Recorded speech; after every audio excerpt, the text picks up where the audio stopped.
Capítulo 7. Leyes de vivienda federales y estatales. Para muchos hogares y muchas familias, la compra de una casa es quizá la mayor adquisición que hagan en toda su vida.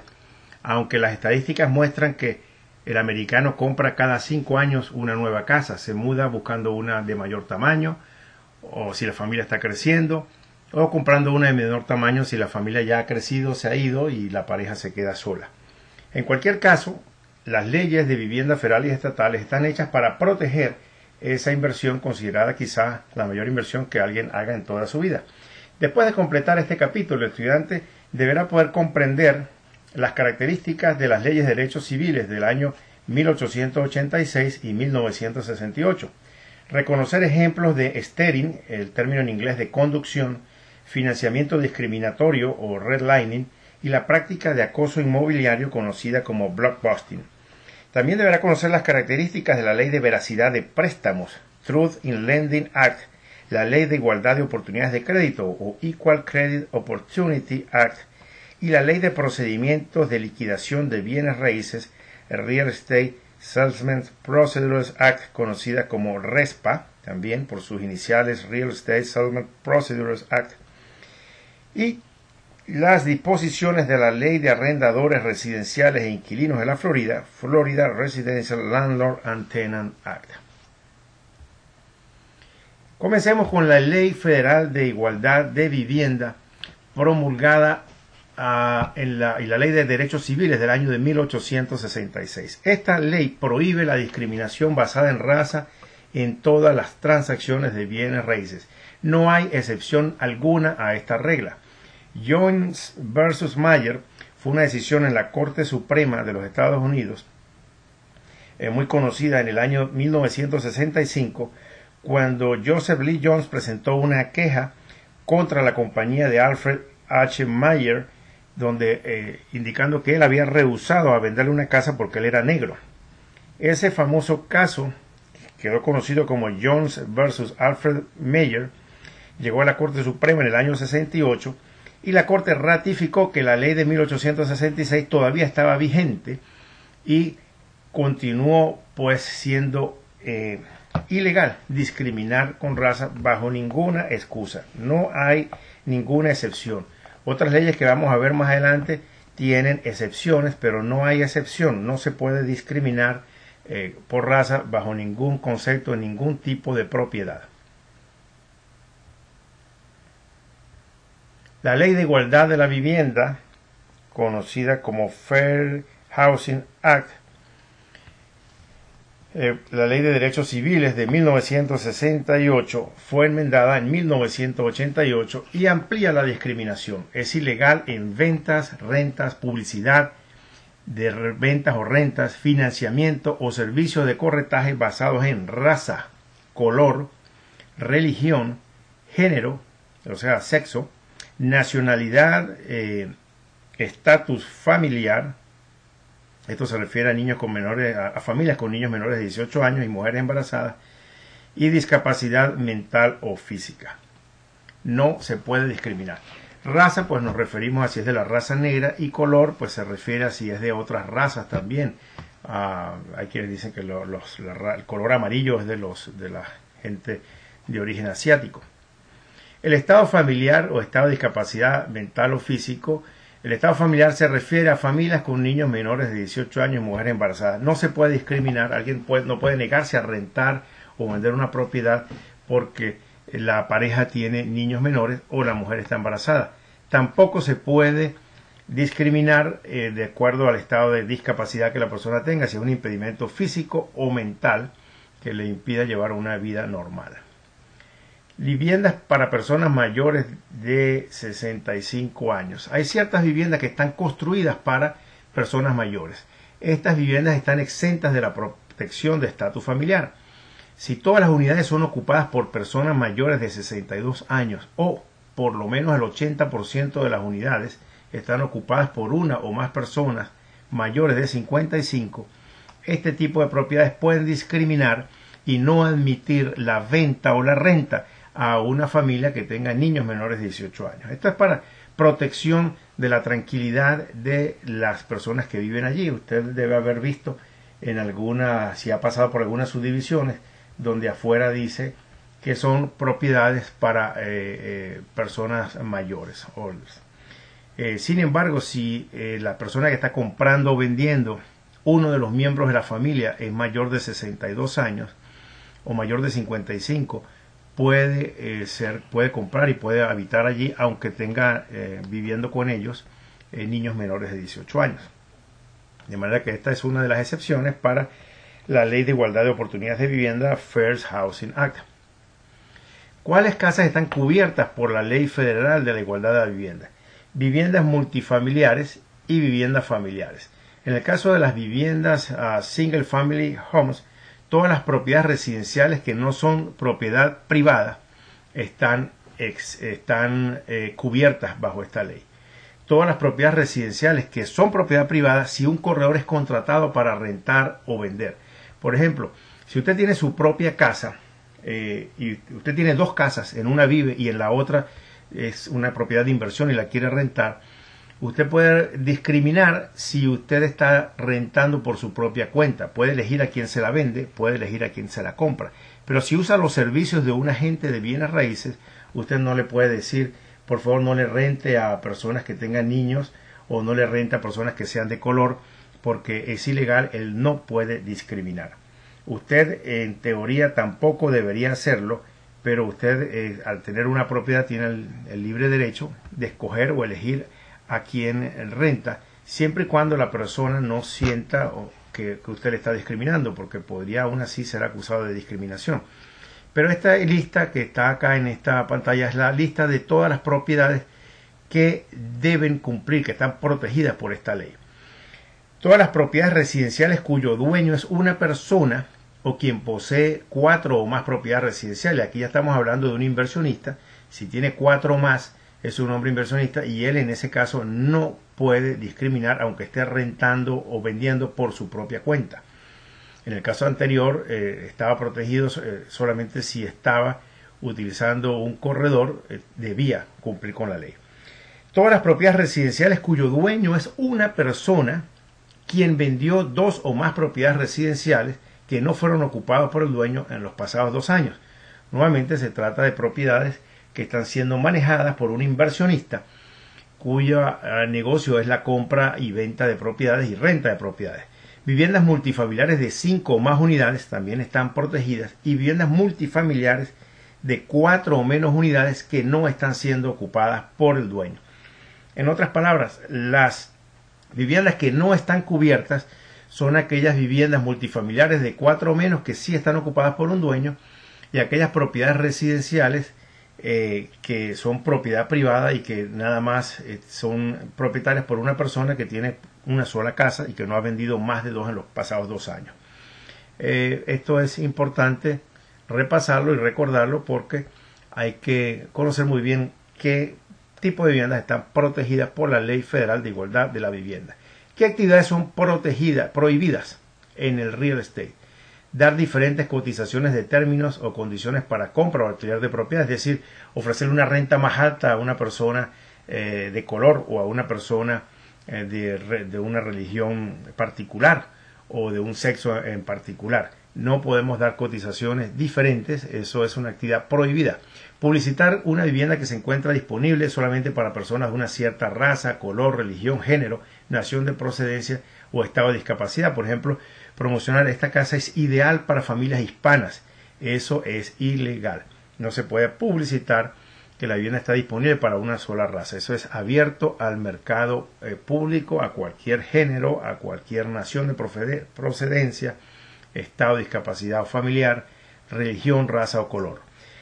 Tampoco se puede negar la membresía en o en el uso de cualquier servicio de bienes raíces, organización de corredores o servicios de listados múltiples. No se puede negar, eso es que se le impida ser un agente de bienes raíces o se le impida entrar a una asociación de agentes, a la asociación de realtors. Eso es una actividad también prohibida. Finalmente, rehusarse a vender, alquilar, transar o negociar con un miembro de una clase protegida. Otras actividades prohibidas es la que se conoce en inglés como steering o conducción. Se trata de encauzar a personas de una clase protegida adquirir una vivienda en zonas de la misma clase, evitando de esa manera la mezcla de clases.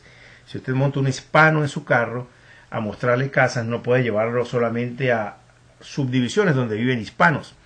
Eso sería conducción. La persona puede quejarse, poner una queja en contra suya, porque usted lo está conduciendo, lo está aplicando steering, llevándolo a vivir solamente a lugares donde viven hispanos.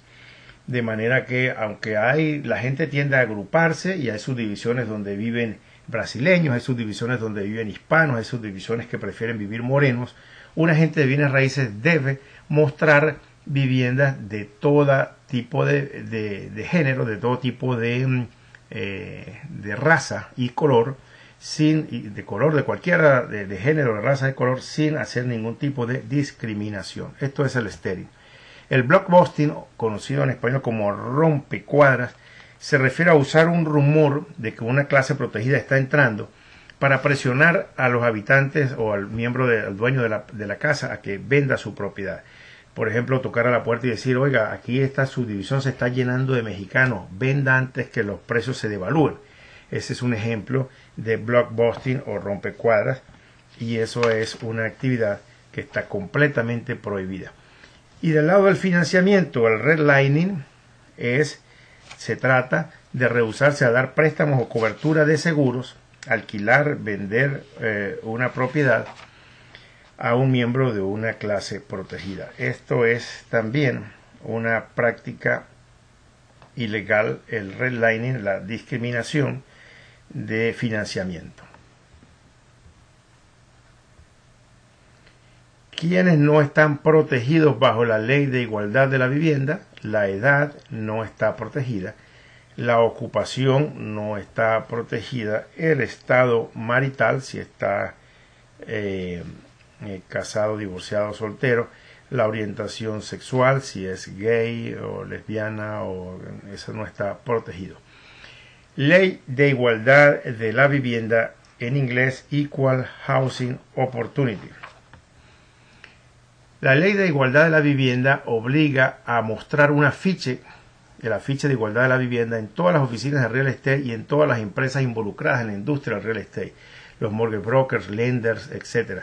Si usted va a cualquier banco que haga financiamientos o cualquier firma de real estate, usted verá este afiche pegado en alguna puerta o ventana. El no mostrar este afiche podría considerarse como una evidencia de discriminación si una denuncia es presentada contra el corredor. Es un afiche de obtención gratuita que se puede solicitar en las oficinas o en la página web de HUD. También se puede descargar e imprimir y debe colocarse en lugares visibles para evitar ser acusado de discriminación. El no presentación puede considerarse una evidencia de que usted está discriminando. El afiche se caracteriza porque tiene una casa con el signo igual en el medio, lo cual significa que en su negocio hay igualdad de oportunidades para cualquiera que quiera comprar una vivienda. La ley interestatal de plena divulgación sobre la venta de terrenos obliga a que los desarrolladores de subdivisiones de 100 o más lotes deben, primero, ingresar una declaración de registro ante la HUD, el House Urban Department. Segundo, los compradores deben recibir un informe de la propiedad antes de firmar un contrato. Ese informe debe mencionar quién era el dueño de la tierra y otras características. Deben también registrarse la subdivisión con el HUD Department, donde debe indicarse las características físicas de la tierra, la condición del título e identificar los propietarios. La Coastal Zone Management Act, o Ley de Administración de Zonas Costeras, y la Environmental Control Act, Ley de Control del Medio Ambiente, son otras leyes federales diseñadas para proteger los terrenos costeros y el medio ambiente. La Ley de Protección de Crédito al Consumidor, Consumer Credit Protection Act, en su título 1, Ley de Veracidad en Préstamos, Fraud in Lending Act, es una ley que obliga a informar a los consumidores los costos exactos del crédito. Una publicidad en donde no se revele el APR, el Annual Percentage Rate, es una publicidad ilegal. Todos los bancos están obligados a mencionar cuál es el APR y la tasa de interés, lo cual no es lo mismo. La tasa de interés es la tasa de interés que le van a cobrar anualmente y el APR es el porcentaje anual englobando otros costos de financiamiento. De manera que esta ley, la Ley de Veracidad de Préstamos, True Lending Act, es una ley que obliga a informar los costos exactos del crédito.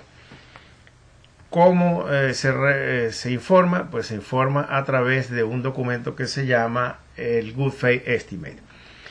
Debe informarse a los consumidores los costos exactos del crédito, y la publicidad de créditos bajo la Federal Trade Commission debe incluir, prohibido hacer bait and switch advertising, eso es el uso de un incentivo para luego cambiarlo. Eso es una ofensa federal. Por ejemplo, ofrecer que tiene una tasa de interés del 3% y luego cobrar gastos de financiación que van a dar como resultado un APR del 5%, el cual no fue revelado. Eso es una ofensa federal. La regulación Z requiere que se divulgue el APR para evitar que las cosas como estas sucedan.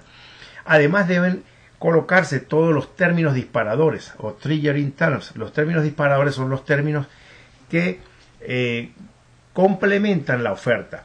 Es decir, debe mencionarse cuál es el monto del primer pago, el número de pagos que va a realizar, el periodo, el número de términos y el monto de cualquier pago de financiamiento u otros gastos, para que el comprador pueda determinar el verdadero costo de su préstamo. La Ley de Igualdad de Oportunidad de Crédito, Equal Credit Opportunity Act, ECOA, hace los créditos disponibles sin discriminación a las siguientes clases: raza, color, religión, la procedencia, la nacionalidad, el sexo, el estatus marital, la edad y gente que recibe ingresos de programas de asistencia pública. Esta Ley de Igualdad de Oportunidad de Crédito o Equal Credit Opportunity Act permite que personas que reciben ayudas del gobierno, por ejemplo mujeres solteras a las cuales reciben una ayuda del gobierno para que puedan vivir, ese pago puede ser utilizado para la adquisición de una vivienda, no puede ser discriminada de recibir un préstamo. De la misma manera, la edad no puede ser un elemento discriminatorio. Yo he vendido propiedades a personas de 18 años. Si reúnen los requisitos, tienen el crédito, pueden comprar. El estatus marital, si está casada, divorciada, viuda, el sexo, hombre, mujer, no puede discriminarse en relación a eso, ni el origen, el país del que vengan, ni su religión, ni el color, ni la raza. Hay que memorizar esta porque son preguntas típicas del examen. ¿Cuál es la ley de la igualdad de vivienda a quienes protegen? La Equal Credit Opportunity Act. Y como vemos, es diferente a otras leyes anteriores en donde la edad, por ejemplo, no está cubierta. Aquí vemos que la ley de igualdad de la vivienda no protege ni la edad, ni la ocupación, ni el estado marital, ni la orientación sexual. Y esta ley de igualdad de créditos, la ley de igualdad de oportunidad de créditos, sí protege la edad y el estatus marital. RESPA, que son las siglas de Real Estate Settlements Procedures Act o Ley de Transacciones de Controversias en Bienes Raíces, obliga a preparar un documento o declaración de arreglo conocido como el Hot One. Este es un documento que recientemente fue revisado y ampliado. También debe darse el cuaderno de información especial o el Information Booklet y un Good Faith Estimate o estimado de buena fe, GFE por las siglas en inglés. En este estimado de buena fe deben estar los costos de cierre, listando los costos que es probable que el comprador pague en el cierre o transacción. En los cierres recientes se agrega una tercera página, antes eran dos, en donde esa tercera página compara el estimado de buena fe con el arreglo final o Hot One, para que la persona pueda comparar si lo que le habían dado como una estimación es al final cierto. Hay algunos ajustes que son permitidos, hay algunos renglones que pueden subir hasta un 10%, hay otros renglones que pueden variar de acuerdo a la fecha en que el cierre es hecho, pero esto está hecho por RESPA para proteger al comprador de no ser engañado en los gastos finales de cierre, de que su tasa de interés no le cambie, de que el número de pagos no le cambie, y la declaración de divulgación de mantención, la cual divulga el prestatario si el prestamista tiene la intención de mantener el préstamo o transferirlo a otro prestamista o a otra compañía. Generalmente la mayoría de los bancos hacen el financiamiento y luego lo venden, y esta es una divulgación que tienen que hacer en el momento del cierre si ellos planean vender ese crédito a alguien más, cosa que usualmente suele suceder. Ellos venden esos préstamos a terceros, como veremos más adelante. También deben mencionarse, RESPA obliga a relacionar todos los negocios afiliados, feedbacks o referral fees. Suele suceder que compañías de real estate tienen también financiadoras, y el financiamiento está siendo realizado por una empresa anexa o a la compañía de títulos, siempre y cuando se relacionen cuáles son los negocios afiliados y los referral fees que están pagados. Esto puede ser legal, excepto en casos donde un prestamista envía un prestatario, un abogado, una agencia de informes de crédito, un tasador de bienes raíces para representar los intereses del prestamista en la transacción. La parte remitente no podrá exigir al consumidor que utilice los servicios de la empresa afiliada. Usted no está obligado a hacer el préstamo con el que el agente de bienes raíces le diga. Usted debería recibir al menos 3 opciones diferentes y escoger con quién quiere hacer el préstamo. También de la misma manera usted puede escoger la compañía o el abogado con el cual está haciendo el cierre, y de la misma manera un comprador debería poder escoger con quién va a comprar el título de la escritura, de manera que esta declaración es solamente con efectos de informarle al comprador quiénes son los negocios con los cuales el corredor tiene relaciones, y darle la libre potestad de elegir tomar uno de ellos u otro. La adquisición del seguro de título de propiedad. También RESPA prohíbe al vendedor de exigirle al comprador que utilice una compañía específica de seguros de título. Usted puede elegir la que más le convenga, sin embargo, el agente de bienes raíces o la compañía de títulos le recomendará la que ellos generalmente acostumbran usar. Transacciones que están exentas de RESPA. Préstamos para financiar una propiedad de 25 acres o más está exenta de cumplir con esto que acabamos de aprender. Préstamos para mejorar una vivienda o un refinanciamiento o cualquier otro tipo de préstamo si su propósito no es la compra o una transferencia de título. Préstamos para la compra de un lote vacío de terreno si ninguna de las ganancias del préstamo se utilizarán para colocar una estructura residencial o una casa móvil en el lote. Venta de transferencia de propiedades sujetas a préstamos existentes. Esto es cuando el prestamista está asumiendo una deuda que ya viene, no tiene por qué, está exento pues de cumplir RESPA.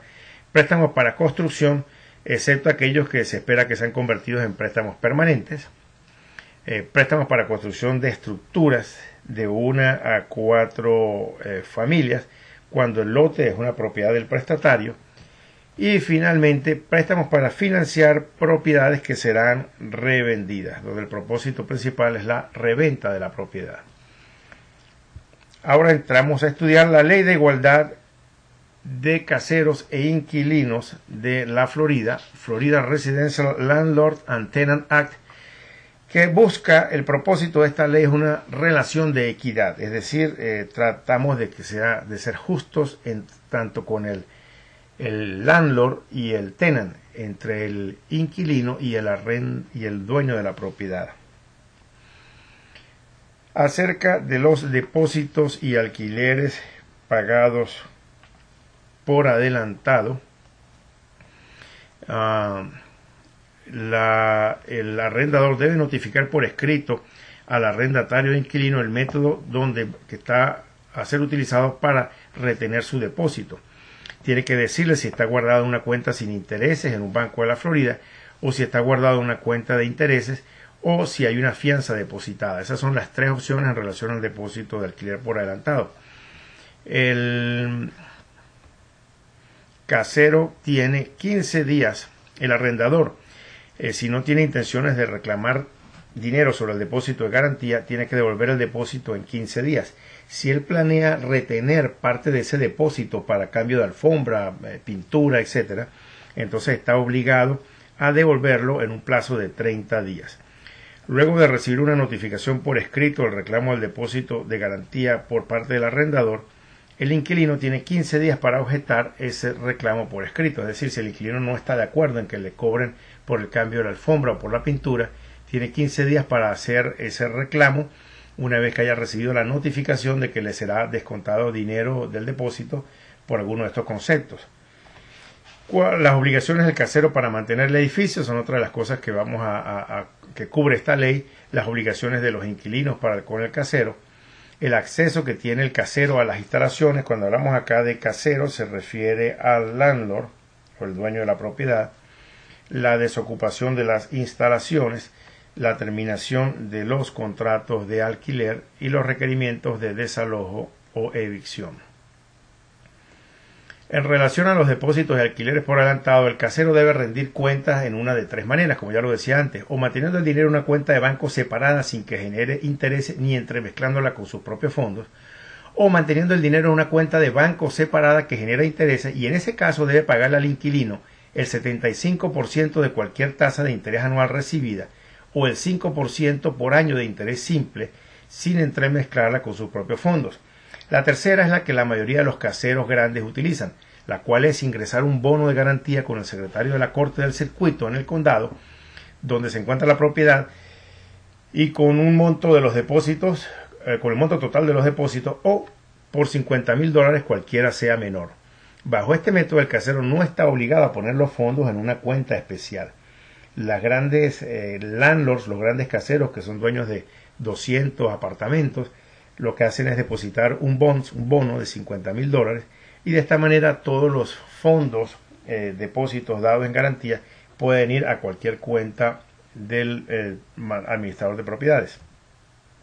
La ley residencial de caseros e inquilinos de la Florida tiene las siguientes obligaciones del casero para mantener el edificio. Primero, él debe mantener la unidad de vivienda de alquiler, una condición que cumpla con los códigos de edificación, de construcción, de vivienda y salud en la comunidad.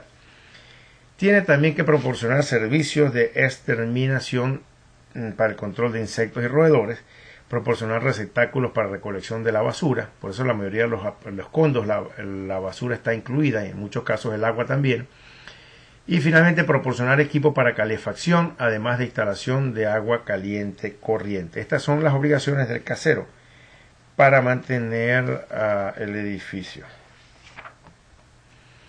La ley residencial de caseros e inquilinos de Florida tiene las siguientes obligaciones de los inquilinos hacia el casero, y estas son: mantener las instalaciones alquiladas al cumplir con los códigos de construcción, vivienda y salud. Un inquilino no puede hacer cambios en el interior que vayan contra los códigos de construcción o sin tener autorización de parte del dueño. Segundo, mantener los artefactos interiores de plomería en una condición limpia y sanitaria. Tercero, utilizar cuidado razonable en la operación de todo el equipo de plomería, electricidad, calefacción y aire acondicionado. Y finalmente, comportarse y asegurar que sus huéspedes se comporten de tal manera que no trastornen la paz de otros inquilinos.